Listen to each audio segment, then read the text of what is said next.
आज हम दुर्गा सप्तशती के पाठ का दूसरा अध्याय सुनने जा रहे हैं।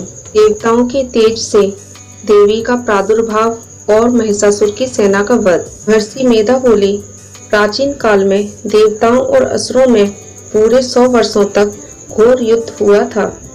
उसमें असुरों का स्वामी महिषासुर था और देवराज इंद्र देवताओं के नायक थे। इस युद्ध में देवताओं की सेना परास्त हो गई थी और इस प्रकार संपूर्ण देवताओं को जीत महिषासुर इंद्र बन बैठा था। युद्ध के पश्चात हारे हुए देवता प्रजापति से ब्रह्मा के साथ लेकर उस स्थान पर पहुँचे जहाँ पर कि भगवान शंकर विराजमान थे। देवताओं ने अपनी हार का सारा वृतांत भगवान श्री हरि विष्णु और शंकर जी को कह सुनाया। कहने लगे, हे प्रभु, महिषासुर सूर्य, इंद्र, अग्नि, वायु, चंद्रमा, यम, वरुण तथा अन्य देवताओं के सब अधिकार छीनकर सबका अधिष्ठाता स्वयं बन बैठा है। ने समस्त देवताओं को स्वर्ग से निकाल दिया है। वह मनुष्य की तरह पृथ्वी पर विचर रहे हैं। दैत्यों की सारी करतूत हमने आपको सुना दी है और आपकी शरण में इसलिए आए हैं कि आप उसके वध का कोई उपाय सोचें। देवताओं की बातें सुनकर भगवान श्री हरि विष्णु और शंकर जी को दैत्यों पर बड़ा गुस्सा आया। उनकी भुएं तन गईं और आंखें लाल हो गईं। गुस्से से भरे हुए भगवान विष्णु के मुख से बड़ा भारी तेज निकला और उसी प्रकार का तेज भगवान शंकर, ब्रह्मा और इंद्र आदि दूसरे देवताओं के मुख से प्रकट हुआ। फिर वह सारा तेज एक में मिल गया और तेज का पुंज वह ऐसे दिखता था जैसे कि जाज्वल्यमान पर्वत हो। देवताओं ने देखा कि उस पर्वत की ज्वाला चारों ओर फैली हुई थी और देवताओं के शरीर से प्रकट हुए तेज की किसी अन्य तेज से तुलना नहीं हो सकती थी। एक स्थान पर इकट्ठा होने पर वह तेज एक नदी के रूप में परिवर्तित हो गया और अपने प्रकाश से तीनों लोकों में व्याप्त जान पड़ा। वह भगवान शंकर का तेज था। उससे देवी का मुख प्रकट हुआ। यमराज के तेज से उनके सिर के बाल बने। भगवान श्री विष्णु के तेज से उनकी भुजाएं बनी। चंद्रमा के तेज से दोनों स्तन और इंद्र के तेज से जंघा और पिंडली तथा पृथ्वी के तेज से नितंब भाग बना। ब्रह्मा के तेज से दोनों चरण और सूर्य के तेज से उनकी उंगलियां पैदा हुई और वस्तुओं के तेज से हाथों की उंगलियां एवं कुबेर के तेज से नासिका बनी। प्रजापति के तेज से उनके दांत और अग्नि के तेज से उनके नेत्र बने। संध्या के तेज से उनकी भौहें और वायु के तेज से उनके कान प्रकट हुए थे। इसी प्रकार उस देवी का प्रादुर्भाव हुआ था। महिषासुर से पराजित देवता उस देवी को देखकर अत्यंत प्रसन्न हुए। भगवान शंकर ने अपने त्रिशूल में से एक त्रिशूल निकालकर उस देवी को दिया और भगवान विष्णु ने अपने चक्र में से एक चक्र निकालकर उस देवी को दिया। वरुण ने देवी को शंख भेंट किया। अग्नि ने उसे शक्ति दी। वायु ने उसे धनुष और बाण दिए। सहस्त्र नेत्रों वाले श्री देवराज इंद्र ने उसे अपने वज्र से उत्पन्न करके वज्र दिया और ऐरावत हाथी ने एक घंटा उतारकर देवी को भेंट किया। यमराज ने उसे कालदंड में से एक दंड दिया। वरुण ने उसे पास दिया। प्रजापति ने स्फटिक की माला दी और ब्रह्मा जी ने उसे कमंडल दिया। सूर्य ने देवी के समस्त रोमों में अपनी किरणों का तेज भर दिया। काल ने उसे चमकती हुई ढाल और तलवार दी तथा उज्जवल हार दिया और दिव्य वस्त्र उसे भेंट किए और इनके साथ ही उसने दिव्य चूड़ामणि दी। 2 कुंडल, कंगन, उज्जवल अर्धचंद्र, बाहों के लिए बाजूबंद, चरणों के लिए नुपुर, गले के लिए सुंदर हंसली और अंगुलियों के लिए रत्नों से बनी हुई अंगूठियां उसे दी।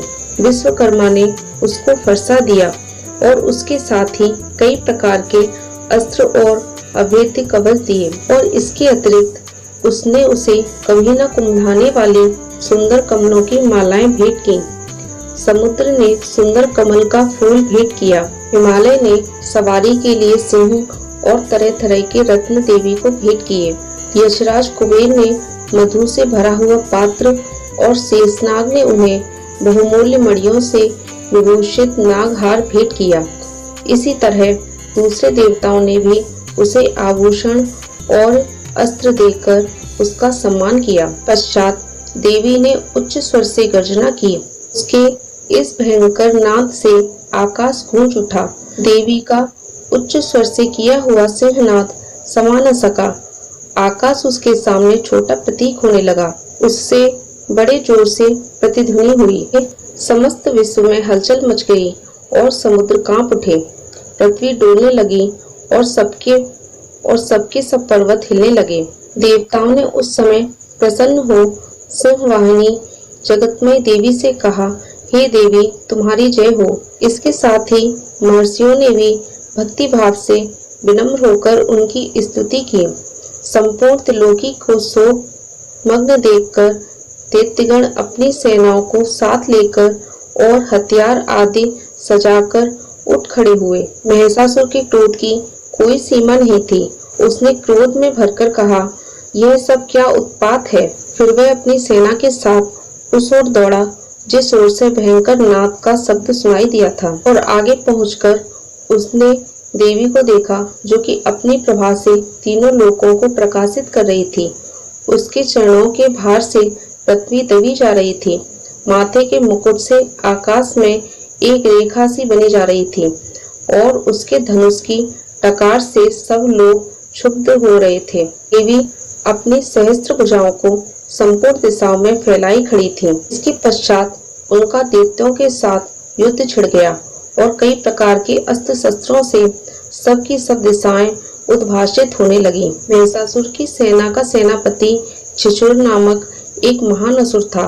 वह आगे बढ़कर देवी के साथ युद्ध करने लगा और दूसरे दैत्यों की चतुरंगिनी सेना साथ लेकर चामर भी लड़ने लगा और 60,000 महारथियों के साथ लेकर उदग्र नामक महादैत्य आकर युद्ध करने लगा और महाहनु नामक असुर 1 करोड़ रथियों को साथ लेकर, असिलोमा नामक असुर 5 करोड़ सैनिकों को साथ लेकर युद्ध करने लगा।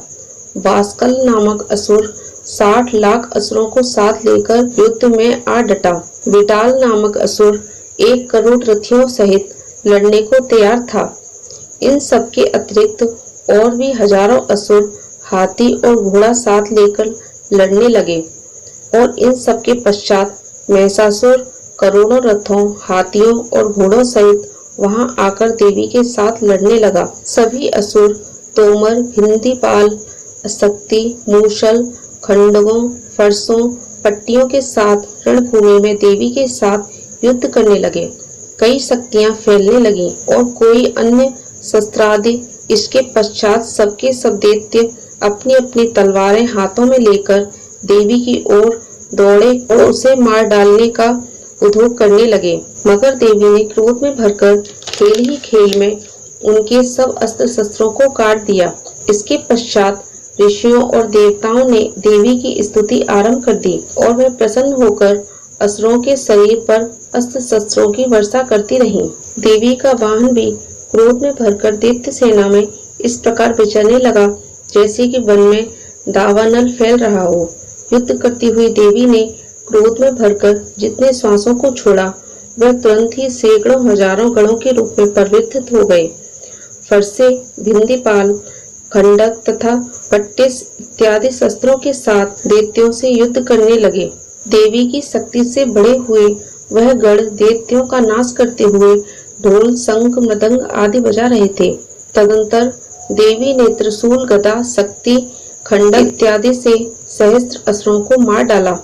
कितनों को घंटे की भयंकर आवाज से ही यमलोक पहुंचा दिया। कितने ही असुरों को उसने पास में बांधकर पृथ्वी पर धर घसीटा। कितनों को अपनी तलवार से टुकड़े टुकड़े कर दिए और कितनों को गदा की चोट से धरती में सुला दिया। कई दैत्य मूसल की मार से घायल होकर रक्त बमन करने लगे और कई सूल से छाती फट जाने के कारण पृथ्वी पर लेट गए और कितनों की बाण वर्षा से कमर टूट गई। देवताओं को पीड़ा देने वाले दैत्य कट कट कर मरने लगे।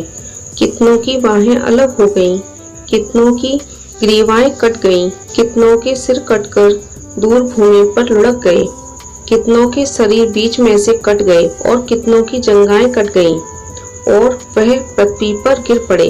कितने ही सिरों व पैरों के कटने पर भी भूमि पर खड़े हुए और शस्त्र हाथ में लेकर देवी से लड़ने लगे। और कई दैत्यगण भूमि में बाजों की ध्वनि के साथ नाच रहे थे। कई असुर जिनके सिर कट चुके थे, बिना सिर के दर्द से ही हाथ में शस्त्र लिए हुए लड़ रहे थे। दैत्य रह रहकर ठहरो ठहरो कहते हुए देवी को युद्ध के लिए ललकार रहे थे। जहाँ पर यह घोर संग्राम हुआ था, वहाँ की भूमि रथ, हाथी, घोड़ों और असुरों की लाशों से भर गई थी और असुर सेना के बीच में रक्तपात होने के कारण रुधिर की नदियां बह रही थीं। और इस तरह से देवी ने असुरों की विशाल सेना को क्षण भर में इस तरह से नष्ट कर डाला, जैसे तृणकाष्ठ के बने समूह को अग्नि नष्ट कर डालती है। और देवी का सिंह भी गर्दन के बालों को हिलाता हुआ और बड़ा शब्द करता हुआ असुरों की शरीरों से मानो उसके प्राणों को ढूंढ रहा था। वहां देवी के गणों ने जब दैत्यों के साथ युद्ध किया तो देवताओं ने प्रसन्न होकर आकाश से उन पर पुष्प वर्षा की। दूसरा अध्याय समाप्त होता है। सुनेंगे माता सप्तशती पाठ का तीसरा अध्याय। जय माता दी।